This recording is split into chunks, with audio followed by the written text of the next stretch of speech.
إن الحمد لله نحمده ونستعينه ونستغفره ونعوذ بالله من شرور أنفسنا ومن سيئات أعمالنا من يهده الله فلا مضل له ومن يضلل فلا هادي له وأشهد أن لا إله إلا الله وحده لا شريك له وأشهد أن محمدا عبده ورسوله أما بعد فإن أفضل الحديث كتاب الله وأحسن الهدي هدي محمد صلى الله عليه وسلم وشر الأمور محدثاتها وكل محدثة بدعة وكل بدعة ضلالة وكل ضلالة في النار يا أيها الذين آمنوا اتقوا الله حق تقاته ولا تموتن إلا وأنتم مسلمون يا أيها الناس اتقوا ربكم الذي خلقكم من نفس واحدة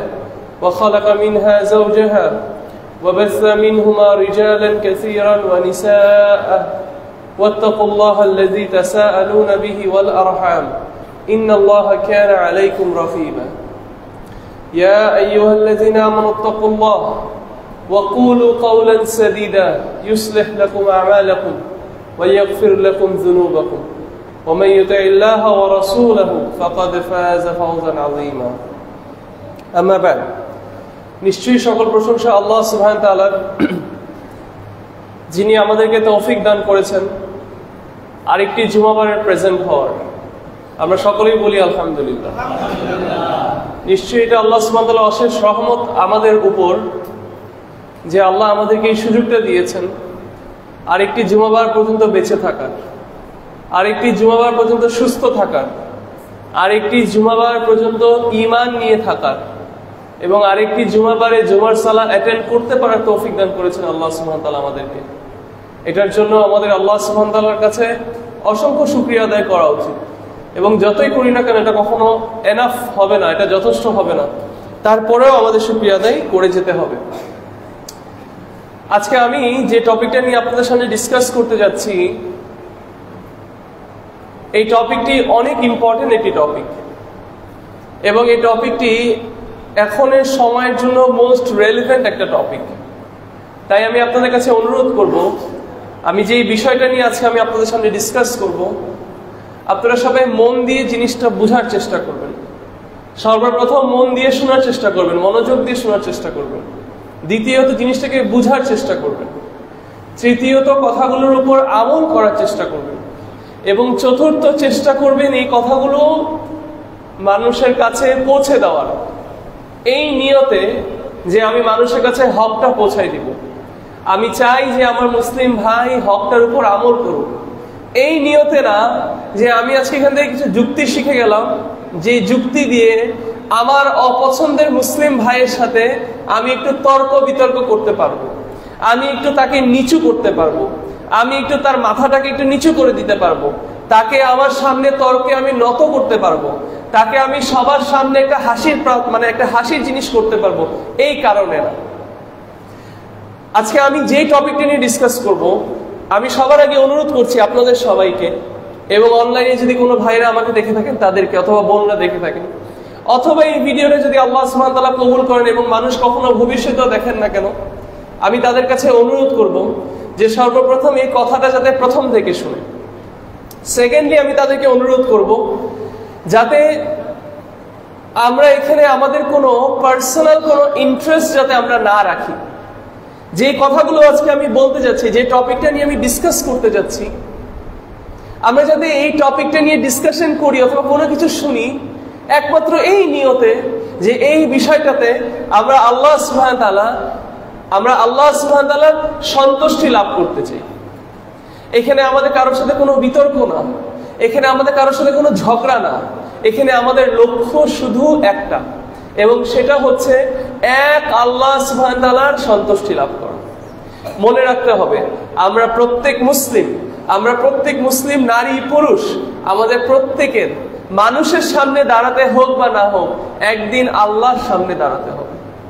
ঠিক যেভাবে আল্লাহ সুবহানাহু ওয়া তাআলা আমার গুনার বিষয়গুলো নিয়ে আমাকে ধরবে, আমাকে জিজ্ঞেস করবে, আমাকে প্রশ্ন করবে, ঠিক সেইভাবে আল্লাহ সুবহানাহু ওয়া তাআলা আমাকে মুসলিম হিসাবে আমার প্রত্যেকটি ইবাদতের ব্যাপারেও আমাকে জিজ্ঞেস করবে।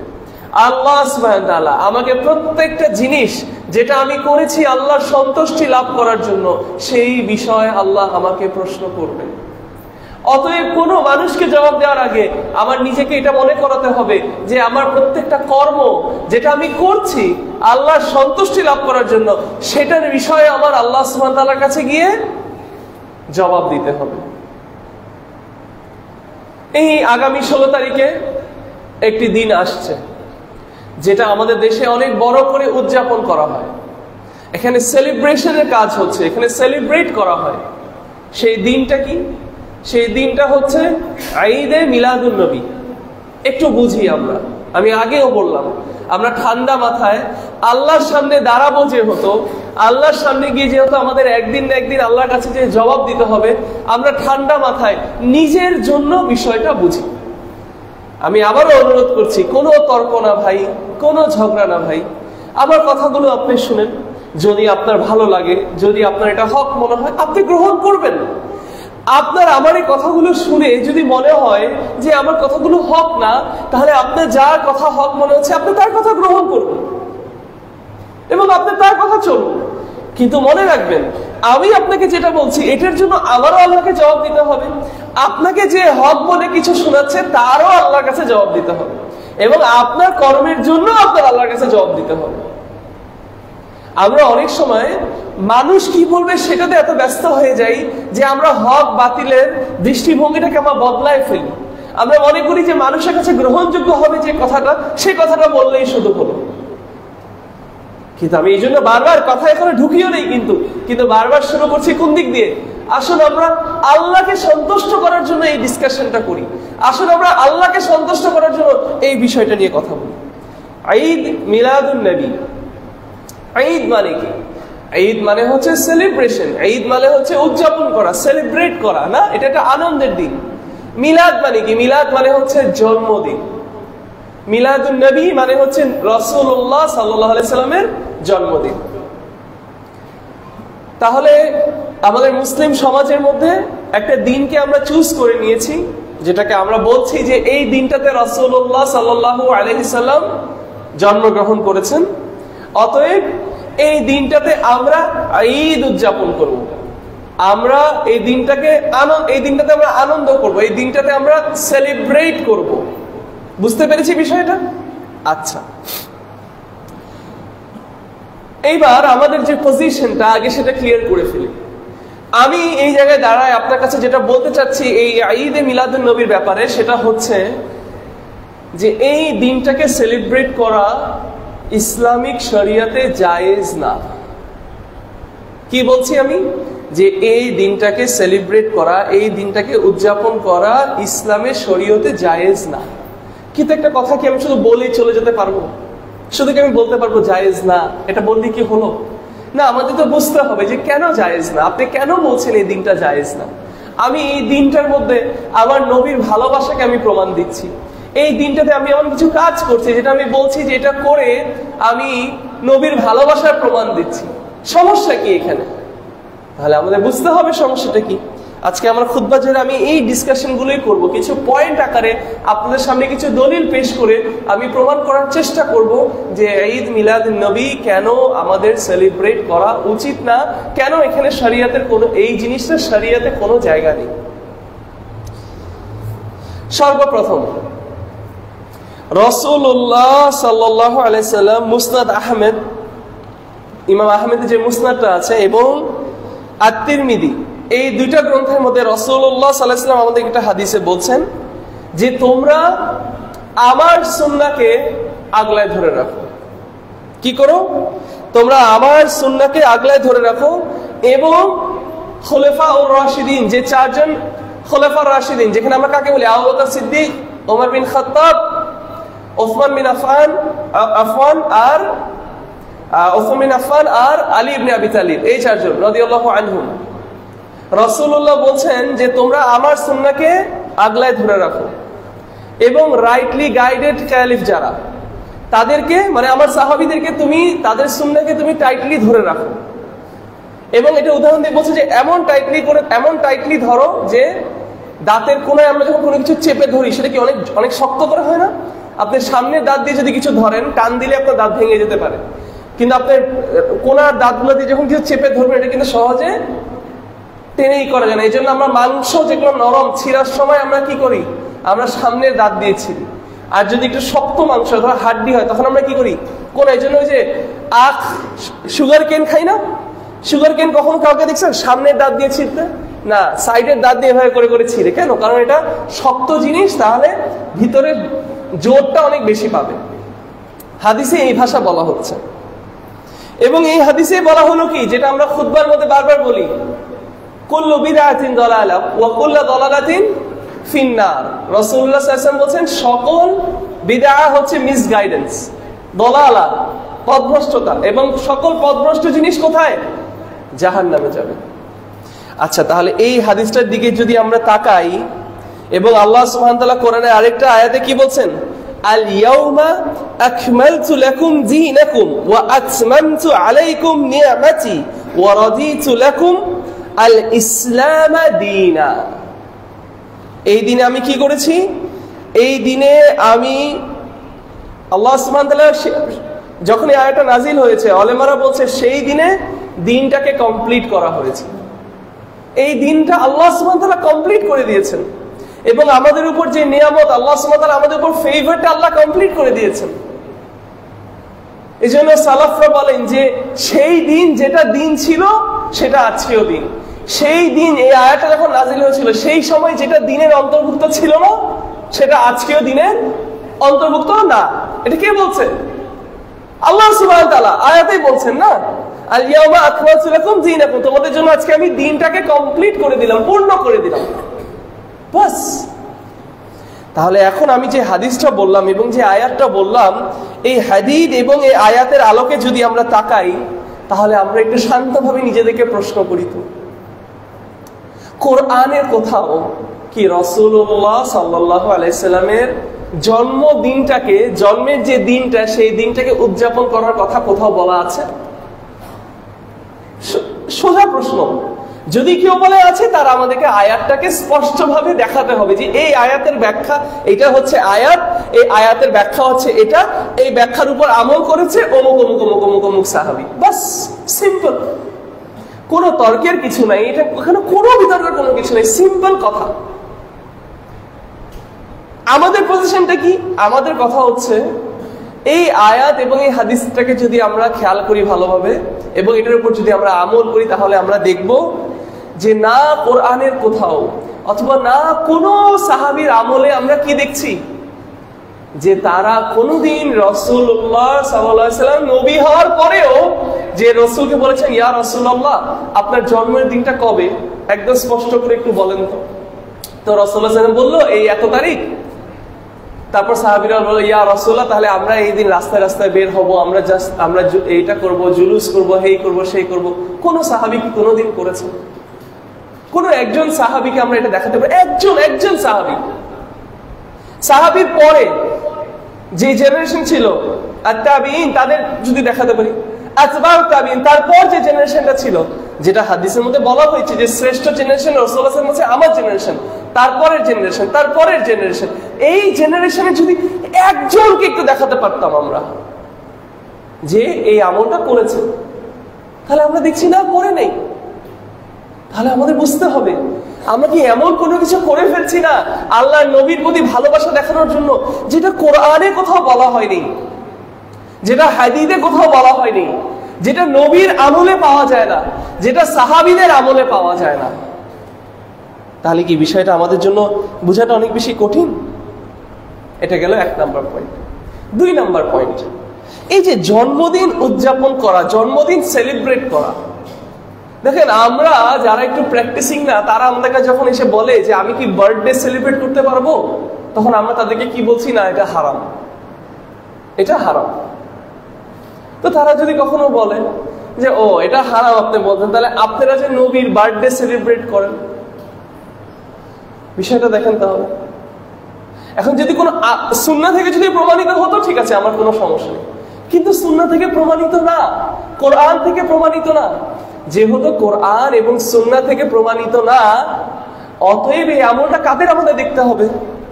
আমরা যদি খ্রিস্টানদের দিকে তাকাই, খ্রিস্টানদের একটা দিন আছে ক্রিসমাস, শুনেছি আমরা সবাই, ডিসেম্বরের 25 তারিখ ক্রিসমাস। এই ক্রিসমাসটা আসলে কি? এই ক্রিসমাসটা হচ্ছে ঈসা আলাইহিস সালামের জন্মদিন। আসল জন্মদিন নাকি না ওটা বলছি না আমি, কিন্তু খ্রিস্টানরা এটা বিশ্বাস করে যে ওনার জন্মদিন হচ্ছে এটা, এবং এই জন্য আমরা আজকে ওনার বার্থডে পালন করব। তাহলে এখন বলতে পারেন তো সমস্যা কি এটাতে? সমস্যা হচ্ছে রাসূলুল্লাহ সাল্লাল্লাহু আলাইহি সাল্লাম, ইমাম আহমেদের মুসনাদে এই হাদিসটা এসেছে, এবং আবু দাউদের বই, যে বইটা আছে সুনান আবি দাউদ, সেখানের মধ্যেও এই বইটা, এই হাদিসটা এসেছে, যেখানে রাসূলুল্লাহ সাল্লাল্লাহু আলাইহি সাল্লাম বলেছেন যে whoever imitates or resembles a people is one of them। মানে রাসূলুল্লাহ সাল্লাল্লাহু আলাইহি ওয়াসাল্লাম যে অন্য কারো কপি করলো, যাদেরকে ইমিটেট করলো, যাদেরকে অনুকরণ করলো, সে তাদের অন্তর্ভুক্ত। তাহলে কেউ যদি খ্রিস্টানদের অনুকরণ করে, তাহলে সে খ্রিস্টানদের অন্তর্ভুক্ত, স্পেশালি তাদের ইবাদতে। কারণ আপনি যদি বলেন খ্রিস্টানরা তো ঘড়ি পরে, তাহলে আপনি ঘড়ি পরেন কেন? খ্রিস্টানরা তো তাহলে চশমা পরে, আপনি চশমা পরেন কেন? না, এখানে ইবাদতের কথা বলা হচ্ছে। ইবাদতের কোন জিনিস অথবা এমন কোন জিনিস যেটা ওদের জন্য আলাদা, সেটা যদি আপনি অনুকরণ করেন, রাসূলুল্লাহ সাল্লাল্লাহু আলাইহি ওয়াসাল্লাম হাদিসে বলেন কি? তুমি তাদের অন্তর্ভুক্ত। আরেকটা হাদিসে রাসূলুল্লাহ সহিহ আল মুসলিমে হাদিসটা এসেছে, রাসূলুল্লাহ সাল্লাল্লাহু আলাইহি ওয়াসাল্লাম কি বলেছেন? তুমি ভিন্ন হও, বি ডিফারেন্ট। কাদের থেকে? ফ্রম দ্য মুশরিকিন, মুশরিকদের থেকে তুমি ভিন্ন হও। মানে তুমি এমন কোনো কিছু করো না যেটা তারা করে। তাহলে এই পয়েন্টটাতে আমরা বুঝলাম যে জন্মদিন পালন করার বিষয়টা আসলে বিধর্মীদের একটা আমল। তাহলে আমাদের মুসলিমদের এটা শোভা দেয় না যে আমরা, এটা রাসূলুল্লাহ সাল্লাল্লাহু আলাইহি ওয়াসাল্লামের অর্ডার। দেখেন আমার এই কথাগুলো সবগুলো কি নবীকে ভালোবাসি দেখে ওনার অর্ডারকে আমরা মেনে চলছি। তাহলে ওনার অর্ডার যে এই কাজগুলো তোমরা করো না, তাহলে আমরা বলি সেই জন্য আমরা করব না। আচ্ছা, তৃতীয়, ঈদে মিলাদুন নবী করতে গিয়ে, রাসূলুল্লাহ সাল্লাল্লাহু আলাইহি ওয়াসাল্লামের জন্ম মানে আমরা উদযাপন করতে গিয়ে, পালন করতে গিয়ে আমরা অনেক সময় বাড়াবাড়ি করে ফেলছি। আমরা অনেক সময় বাড়াবাড়ি করে ফেলছি। অনেকে আমরা দেখছি যে সালাত তারা ভুলে যাচ্ছে, এবং তারা এমন পর্যায়ে চলে যাচ্ছে যে রাসূলুল্লাহ সাল্লাল্লাহু আলাইহি ওয়াসাল্লামকে, মানে ওনার সম্মানটা ওনার যতটুকু দরকার তার থেকে বেশি ডিসকাশনে চলে যাচ্ছে, বেশি সেলিব্রেশন, এটা লেভেলটা বাড়ায় ফেলছে। দেখেন রাসূলুল্লাহ সাল্লাল্লাহু আলাইহি ওয়াসাল্লাম বুখারীর হাদিসে কি বলেছেন? সহিহ আল বুখারীতে রাসূলুল্লাহ সাল্লাল্লাহু আলাইহি ওয়াসাল্লাম বলছেন যে তোমরা আমার বিষয়ে বাড়াবাড়ি করো না, তোমরা আমার বিষয়ে বাড়াবাড়ি করো না। যেভাবে খ্রিস্টানরা ঈসা আলাইহিস সালাম, মারিয়াম আলাইহিস সালামের ছেলেকে নিয়ে যেভাবে বাড়াবাড়ি করেছে, তোমরা এভাবে করে বাড়াবাড়ি করো না। আমি আল্লাহর একজন বান্দা, সো তোমরা বলো যে আমি আব্দুল্লাহ, আমি আল্লাহর আব্দ এবং আল্লাহর রাসূল। দেখেন এটা রাসূলুল্লাহ সাল্লাল্লাহু আলাইহি ওয়াসাল্লাম আমাদেরকে বলছেন, কথাটা কত সুন্দর কথা। বাড়াবাড়িও করো না, ছাড়াছাড়িও করো না, যতটুকু বলেছি ততটুকু করো। সুবহানাল্লাহ। তাহলে এই জায়গায় কি আমি ঈদে মিলাদুন নবী পালন না করে কি আমি নবীকে অমান্য করছি নাকি নবীকে মানছি? কি বলেন ভাই? মানছি নাকি অমান্য করছি? মানছি। আমি ঈদে মিলাদুন নবী পালন না করে আমার নবীর প্রতি ভালোবাসাকে প্রকাশ করছি নাকি প্রকাশ করছি না? প্রকাশ করছি, কারণ আমি ওনার কথা মানছি। আপনি যদি আমাকে বলেন যে ভাই আমি আপনাকে ভালোবাসি, কিন্তু আপনি আমার কথা শুনেন না, তাহলে কি আপনার ভালোবাসা আমার জন্য হইল? আমি আপনাকে বললাম আপনি আমাকে ভালোবাসেন, তাহলে আপনি 8টা বাজে আসবেন, আপনি 8টা বাজে আসেন না, কি দেশ মানে স্যার আমি আপনাকে অনেক ভালোবাসি, স্যার আমি আপনাকে অনেক রেসপেক্ট করি। মানে ভাই আপনার রেসপেক্ট আপনি আপনার কাছে রাখেন, আপনি আমার কথাই শুনেন না ভাই। বুঝতে হবে বিষয়টা। 4 নাম্বার, ঈদে মিলাদুন নবী করতে গিয়ে মানুষ দিনের মধ্যে একটার নামে, অনেকে বলে সমস্যা কি, আমরা একটা ভালো কাজ করতেছি, সমস্যা কি? সমস্যা অনেক। আপনি একটা কাজ করতে গিয়ে আপনি দিনের মধ্যে আরো অনেকগুলো জিনিস কি করে ফেলতেছেন, অ্যাড করে ফেলতেছেন। একটা একটা একটা একটা একটা একটা করে অনেকগুলো জিনিস ধর্মের মধ্যে অ্যাড হয়ে যাচ্ছে। কিন্তু ইসলামের নীতি তো এটা না।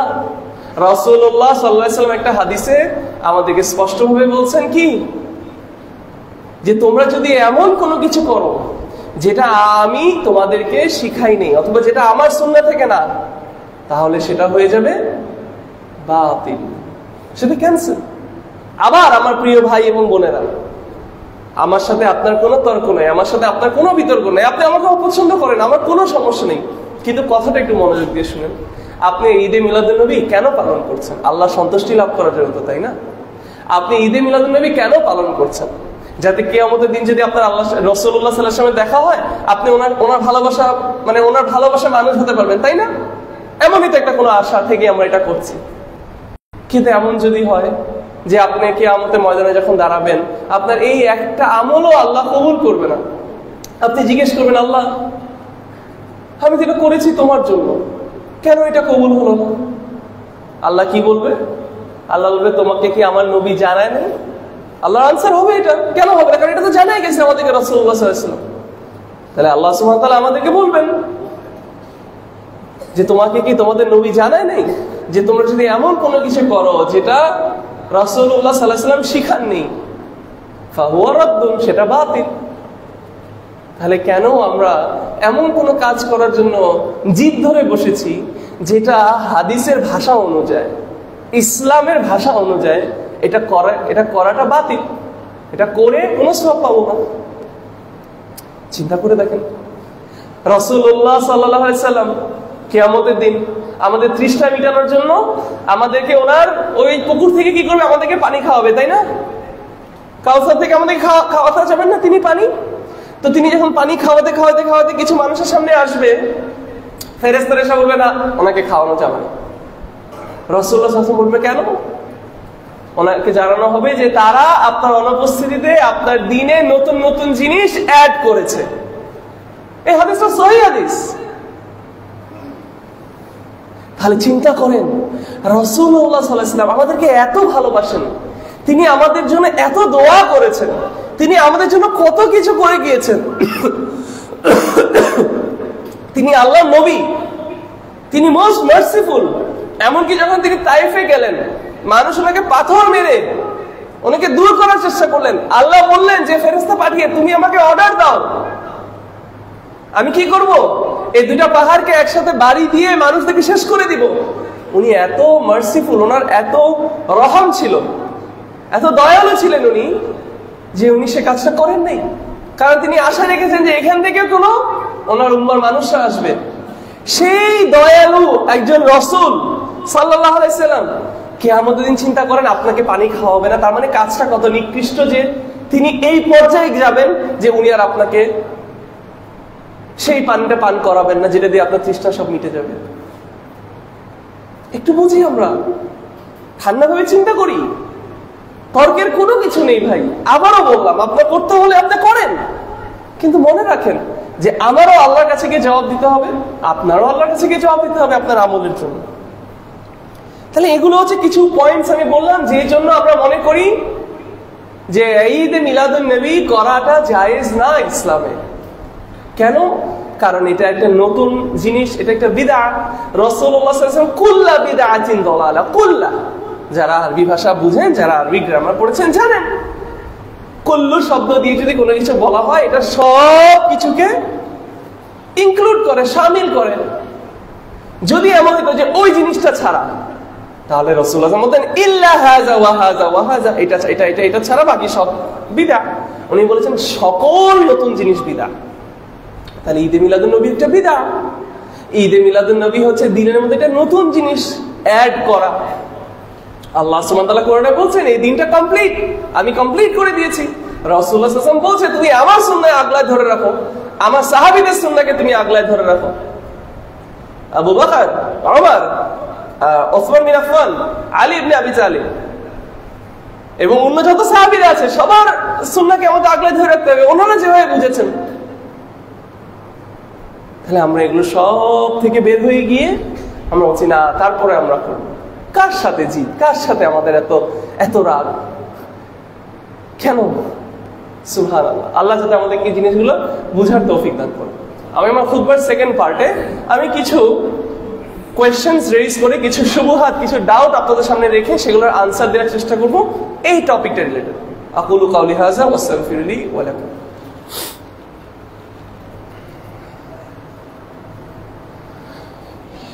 ইন্নাল হামদুলিল্লাহ নাহমাদুহু ওয়া নাস্তাঈনুহু ওয়া নাস্তাগফিরুহু ওয়া নাউযু বিল্লাহি মিন শুরুরি আনফুসিনা ওয়া মিন সাইয়্যাতি আমালিনা মান ইয়াহদিহিল্লাহু ফালা মুদিল্লা লাহু ওয়া মান ইউদ্লিল ফালা হাদিয়া লাহু ওয়া আশহাদু আন লা ইলাহা ইল্লাল্লাহ ওয়াহদাহু লা শারীকা লাহু ওয়া আশহাদু আন্না মুহাম্মাদান আবদুহু ওয়া রাসূলুহু আম্মা বা'দ। আল্লাহুম্মা সাল্লি আলা মুহাম্মাদ ওয়া আলা আলি মুহাম্মাদ কামা সাল্লাইতা আলা ইব্রাহিম ওয়া আলা আলি ইব্রাহিম ইন্নাকা হামিদুম মাজিদ। اللهم بارك على محمد وعلى آل محمد كما باركت على إبراهيم وعلى آل إبراهيم إنك حميد مجيد। আচ্ছা, একটা কথা আসতে পারে যে ভালো কাজ করছি, সমস্যাটা কোথায় ভাই আপনার? আমি এমন একটা কাজ করছি যেটা খারাপ না, ঠিক আছে, আপনি বলতেছেন গান বাজনা এগুলো ঠিক আছে, আমরা গান বাজনা করবো না, কিন্তু আমরা প্রফেটের ভালোবাসার জন্য আমরা এই দিনটাকে সেলিব্রেট করছি, এখানে খারাপটা কি? আচ্ছা, আপনাকে আবার ওই এরকম কথা যদি আমাদের কাছে আসে, তাহলে আবার ওই হাদিসে ফিরত নিয়ে যাই, যেখানে রাসূলুল্লাহ সাল্লাল্লাহু আলাইহি ওয়াসাল্লাম বললো যে তোমরা আমার সুন্নাহ আগলায় ধরে রাখো এবং তোমরা এটাকে ছেড়ো না। আরেকটা হাদিসে বলছে নতুন মানে এমন কোনো জিনিস যেটা আমি শিখাইনি সেটা যদি করো সেটা বাতিল।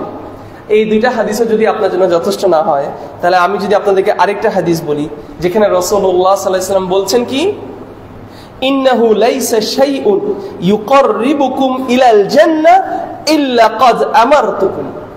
কি সুন্দর কথা! রাসূলুল্লাহ সাল্লাল্লাহু আলাইহি ওয়াসাল্লাম বলছেন এমন কিছু নেই, শাইউন, এরকম কোনো কিছু নেই যেটা করবা তোমরা এবং এটা করে তোমরা জান্নাতের কাছে যেতে পারবা, এটা তোমাকে জান্নাতের কাছে নিয়ে যাবে, এমন কোনো কাজ নাই যেটা আমি তোমাদেরকে জানাই যাইনি অথবা তোমাদেরকে অর্ডার করে যাইনি।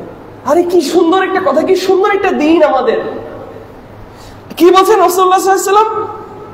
ওয়ালাইসা শাইউন ইউকাররিবুকুম ইলান নারি, এবং এমন কোনো কিছু নেই যেটা তোমাদেরকে জাহান্নামের কাছে নিয়ে যাবে, ইল্লা ক্বাদ নাহাইতুকুম আনহু, এবং আমি তোমাদেরকে সেটার ব্যাপারে সাবধান করি। সুবহানাল্লাহ। সেই অফিস, যে অফিসে আমার কাজ কি কি এবং আমার নিষেধাজ্ঞা কি কি, এটা যখন স্পষ্টভাবে থাকে, সেই অফিসে কাজ করার শান্তি সবচেয়ে বেশি, কারণ আমার সামনে স্পষ্ট করে দেওয়া। তাহলে একটা ছোট অফিসের উদাহরণ দিয়ে বললাম, তাহলে আমাদের দিনটা কত কমপ্লিট এবং কত সুন্দর, চিন্তা করেন। তাহলে এখন যারা বলে যে কি হবে, আমি এটা করছি তো ভালো কাজ, তাদেরকে আমরা যদি এই প্রশ্নটা করি যে এটা যদি ভালো কাজ হতো তাহলে এটা করে কি আমি জান্নাতে যাব? অবশ্যই, যদি ভালো কাজ হয় তাহলে জান্নাতে যাবো ইনশাআল্লাহ, এটাই আশা করেন তারা। তাহলে এই হাদিসটাতে তারা উত্তর কি দিবে? তাহলে যে রাসূলুল্লাহ সাল্লাল্লাহু আলাইহি ওয়াসাল্লাম বলছেন যে এমন কোনো কাজ নাই যেটা তোমাকে জান্নাতের কাছে নিয়ে যাবে, আর আমি তোমাদেরকে সেটার ব্যাপারে অর্ডার করি নাই। সিম্পল প্রশ্ন, এই কাজের অর্ডার কোথায়? কোথায় রাসূলুল্লাহ সাল্লাল্লাহু আলাইহি ওয়াসাল্লাম সহজ ভাষায় বলেছেন যে আমার জন্মদিন এত তারিখে, তোমরা আমার জন্মদিনে উদযাপন করো, ঈদ পালন করো। উল্টা এরকম অসংখ্য কথা যেখানে বলছে মুসলিমদের ঈদ শুধু দুইটা, ঈদুল আযহা এবং ঈদুল ফিতর, ঈদুল ফিতর এবং ঈদুল আযহা, শেষ। কিন্তু আমরা আরেকটা ঈদ অ্যাড করে নিচ্ছি। তাহলে কার সাথে তর্ক আমাদের? আমার সাথে। আমি এখানে আমার নিজের কোনো কথা বলছি, নিজের যুক্তি দেখাইছি, হাদিস, কোরআন। সুবহানাল্লাহ। একটা কথা আসে যে আচ্ছা, তা আমরা যদি ঈদে মিলাদুন নবী করি, এইটা একটা কথা আসে, একটা শুভহাত আসে, তা ঈদে মিলাদুন নবী যদি করি তো আমরা নবীর ইজ্জত বাড়াচ্ছি, আমরা নবীকে আমরা অনার করতেছি, নবীকে আমরা ভালোবাসা দিচ্ছি, সমস্যা কি? এটা একটা তাহলে যুক্তি। এটার উত্তরে আমরা বলবো যে আমরা কি নবীকে সবচেয়ে বেশি ভালোবাসি নাকি সাহাবীরা বেশি ভালোবাসে? সোজা প্রশ্ন। আমরা রাসূলুল্লাহ সাল্লাল্লাহু আলাইহি ওয়াসাল্লামকে কি বেশি ভালোবাসতে পারি নাকি সাহাবীরা তাকে সবচেয়ে বেশি ভালোবাসা দিয়েছেন? সাহাবীরা। এই কথাটা আপনাদের ভালো না লাগতে পারে, মানে কথাটা মনে হতে পারে এটা তো আপনার একটা যুক্তি। দেখেন এই হাদিসে কি বলছেন, উরওয়া ইবনে মাসউদ তিনি কুরাইশদের কাছে গিয়ে বলেছেন যে হে মানুষরা, ওয়াল্লাহি আমি অনেক রাজাদের কাছে গিয়েছি, আমি কাইসারের কাছে গিয়েছি, আমি নাজাশির কাছে গিয়েছি, এরকম আমি অনেক রাজাদের কাছে গিয়েছি, কিন্তু ওয়াল্লাহি আমি এমন কোন রাজাকে দেখি নাই যার সাহাবীরা তাকে এত সম্মান করে রাসূলুল্লাহ সাল্লাল্লাহু আলাইহি ওয়াসাল্লামের সাহাবীদের মতো। বুঝলেন না মনে হয়? একটু উদাহরণ দিই। উনি বলতেছে যে মুহাম্মদ সাল্লাল্লাহু আলাইহি ওয়াসাল্লাম যে তাদেরকে কোনো অর্ডার দেয় তিনি সাথে সাথে সেটা পালন করে। রাসূলুল্লাহ সাল্লাল্লাহু আলাইহি ওয়াসাল্লাম যদি ওযু করে, ওযু করে, তাদের মধ্যে প্রতিযোগিতা লেগে যায় যে কে গিয়ে আগে ওনার ওযুর পানিটা ধরতে পারবে। আমি কি আপনাদেরকে বুঝাতে পারছি বিষয়টা? মানে একটা মানুষকে এত ভালোবাসতে পারেন কেউ যে তিনি যখন ওযু করে তার গায়ে থেকে যখন পানিগুলো পড়তো, সাহাবীরা তাড়াহুড়া করতো কে গিয়ে আগে ওই পানিটা নিবে, কারণ রাসূলুল্লাহ সাল্লাল্লাহু আলাইহি ওয়াসাল্লাম সবকিছুই বরকতময়, এটা নিয়ে আমাদের কোনো সন্দেহ নেই।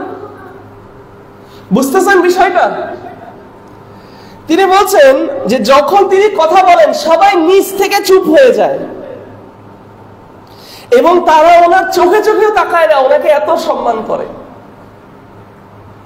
এবং এটা তো জাস্ট একটা কথা বললাম, আপনি হাদিসের গ্রন্থে যান, আপনি অসংখ্য জায়গা পাবেন রাসূলুল্লাহ সাল্লাল্লাহু আলাইহি ওয়াসাল্লামের জন্য মা তার সন্তানকে দিয়ে দিচ্ছে, সন্তান মানে বাবা তার সন্তানকে দিয়ে দিচ্ছে, তার নিজের জান দিয়ে দিচ্ছে, একজনের চোখ চলে গেছে বলতেছে আমি আরেক চোখ দিয়ে দিব আমার নবীর জন্য। যুদ্ধের মধ্যে ওনার সামনে এসে ঢালের মতো দাঁড়ায় থাকতেছেন, তারা তাদের জান দিয়ে রাসূলুল্লাহ সাল্লাল্লাহু আলাইহি ওয়াসাল্লামের সামনে ছিলেন। এরকম ভালোবাসা ওনাদের রাসূলুল্লাহ সাল্লাল্লাহু আলাইহি ওয়াসাল্লামের জন্য ছিল। একটা সাধারণ যুক্তি আমাদেরকে কি বলে, যদি এমন কোন কাজ করে নবীর প্রতি ভালোবাসার প্রমাণ দেওয়া যাইতো, যদি এমন কোন কাজ করে আল্লাহর সন্তুষ্টি লাভ করা যেত, যাদেরকে বলা হচ্ছে রাদিয়াল্লাহু আনহুম ওয়া রাদু আন, আল্লাহ তাদেরকে নিয়ে সন্তুষ্ট, তারা আল্লাহকে নিয়ে সন্তুষ্ট এবং আল্লাহ তাদেরকে নিয়ে সন্তুষ্ট, এই শ্রেণীর মানুষরা কেন কোনোদিন এই দিনটা উদযাপন করলো না? আমাকে একটু বলেন তো, একটু নিজেদেরকে প্রশ্ন করি না, ঠান্ডাভাবে নিজেদেরকে এটা প্রশ্ন করি। কেন একজন সাহাবী, কেন আবু বকর সিদ্দিক রাদিয়াল্লাহু আনহু ওনার খেলাফতের সময় কেন এই দিনটাকে উনি নির্ধারণ করলেন না উদযাপন করার জন্য? সহিহ হাদিস সহিহ সনদ দিয়ে এটা এনে দেন তো দেখি। কেন ওমর বিন খাত্তাব, যিনি যখন রাসূলুল্লাহ সাল্লাল্লাহু আলাইহি ওয়াসাল্লাম মারা গিয়েছেন উনি মেনে নিতে পারছিলেন না, উনি তলোয়ার বের করে বলছেন যে কেউ যদি বলে রাসূলুল্লাহ সাল্লাল্লাহু আলাইহি ওয়াসাল্লাম মারা গিয়েছে আমি তার গলা ফালাই দেব। এত ভালোবাসা ছিল। কেন ওনারা ওনাদের খিলাফতের সময় ওনাদের যে রাজত্ব ছিল, ওনাদের যে কান্ট্রি ছিল, ওনার আন্ডারে যারা মানুষ ছিল, কেন তাদের জন্য এরকম একটা দিন নির্ধারণ করলো না? আমরা একটু বলি তো, আমরা বুঝবো যে কারণ এমন কাজ করে আসলে নবী রাসূলুল্লাহ সাল্লাল্লাহু আলাইহি ওয়াসাল্লামের ইজ্জত আপনি বাড়াতে পারবেন না। ঠান্ডা মাথায় যে চিন্তা করেন আপনি এটাই বুঝবেন। এটা আসলে শরীয়তের কোনো জায়গা নেই, এই জন্য সাহাবীরা করেন না, নাহলে সুযোগ থাকলে তারা করতেন। আচ্ছা, আমরা ইমাম আবু হানিফাকে নিয়ে অনেক কথা বলি, আমাদের দেশে আমরা ইমাম আবু হানিফাকে অনেক ভালোবাসি এবং উনি আমাদের ইমাম আবু হানিফা, তাই না? এটা নিয়ে তো ঝগড়া লেগে যায়, তুই হানাফি মাযহাব মানুষ না কেন? আমাদের ইমাম আবু হানিফার একটা কল দেখে আনেন তো, অথবা ইমাম আবু হানিফা ঈদে মিলাদুন্নবী পালন করেছে, একটু দেখান তো। ইমাম মালিক মদিনার মুহাদ্দিস, সবচেয়ে বড় মুহাদ্দিস মদিনার, মুয়াত্তা ইমাম মালিক যেটা, ইমাম মালিকের একটা আমল দেখান তো ঈদে মিলাদুন্নবী। ইমাম শাফি, ইমাম আহমেদ ইবনে হাম্বল 1 মিলিয়ন 1 মিলিয়ন হাদিস মুখস্থ করছেন তিনি। এবং ওনারা এমনও গেছেন যে ইমাম আহমেদ বলেছেন যে আমি এমন কোন হাদিস ন্যারেট করি নাই যেটার উপর আমি আমল করি নাই, এমনকি আমার এক্স্যাক্টলি কথাটা মনে আসছে নাকি হিজামা অথবা সামথিং রাসূলুল্লাহ সাল্লাল্লাহু আলাইহি ওয়াসাল্লাম করিয়েছিলেন এত টাকা দিয়ে, উনিও এক্স্যাক্টলি এই কাজটা করেছেন অত টাকা দিয়ে, জাস্ট ওই হাদিসের উপর আমল করার জন্য। এরকম সিরিয়াস ছিল না। আমাদের এটা দাঁড়িয়ে রাখতে হবে, আমাদের দুইবার চিন্তা করতে হয়, এদিক দিয়ে একটু বের হয়ে গেলে একটু কেটে কেটে ফেলতে ইচ্ছা করে, একটু আমাদের টাকা পকেটে একটু হাত পড়লেই আমাদের একটু মন টন ঘুরে যায়। হ্যাঁ, একটু ডানে থেকে বামে হলে আমাদের মসজিদে যেতে নামাজ পড়তে ইচ্ছা করে না। আর তারা কি ঈমানের ছিলেন, তারা কোনোদিন কেন এই কাজটা করলেন না? সুবহানাল্লাহ। আচ্ছা, অনেকে এখন আবার আমাদেরকে যুক্তি দিবে যে কেন অসংখ্য মানুষ, লক্ষ লক্ষ মানুষ তো এটার উপর কি করতেছে, আমল করতেছে, তা আমরা তাহলে আমল করলে সমস্যা কি? তাহলে আমরা তাকে জবাবে বলবো যে আপনি যদি মনে করেন যে কোনো কিছু বেশি করাটাই হচ্ছে সেটার হক হওয়ার প্রমাণ, তাহলে আল্লাহ সুবহানাহু ওয়া তাআলা যে কোরআনের মধ্যে বলছেন, ওয়া ইন তুতি আকসারা মিন মান ফিল আরদি ইউদিল্লুকা আন সাবিলিল্লাহ, তুমি যদি আর মানে আরদের মধ্যে, জমিনের মধ্যে বেশি বেশি সংখ্যকের কথা শুনে তুমি যদি চলো, তুমি দালালার দিকে যাবা, তুমি আল্লাহর রাস্তা থেকে তুমি সরে যাবে। আমাদের হক বাতিলের মানদণ্ড তো বেশি কম না, তাইলে তো আমরা ওই যে ওই ডেমোক্রেসি মতো হয়ে গেলাম, বেশি পৌঁছে থেকে মানলাম।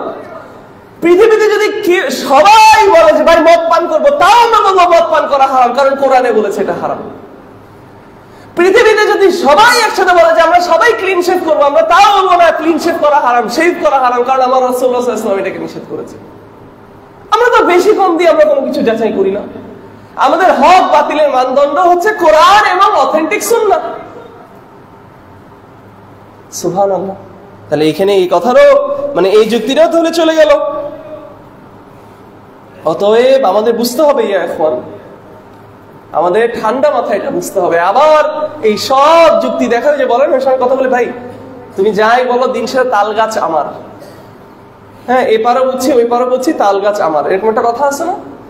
এখন আপনি যদি তাল গাছ আপনার সাথে রাখতে চান, এটা আপনি রাখেন, কিন্তু আমার দায়িত্ব আমি আপনার কাছে পূরণ করে দিলাম, এবং আপনিও আপনার দায়িত্ব পূরণ করুন।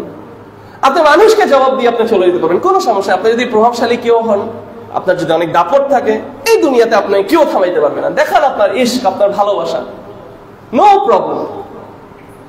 কিন্তু এটা মনে রেখেন, আপনি যত প্রভাবশালী হন না কেন, আপনার যত ফ্যান বেস থাকুক না কেন, আপনি যত বড় ব্যক্তি হন না কেন, কিয়ামতের ময়দানে মালিক ইয়াউমিদ্দিন যিনি, তার সামনে আপনার দাঁড়াতে হবে এবং তার সামনে গিয়ে আপনার জবাব দিতে হবে যে আপনি যে কাজটা করেছেন, এটা কি আল্লাহ তোমাকে নির্দেশ করেছেন, এটা কি রাসূলুল্লাহ সাল্লাল্লাহু আলাইহি ওয়াসাল্লাম তোমাকে নির্দেশ করেছেন?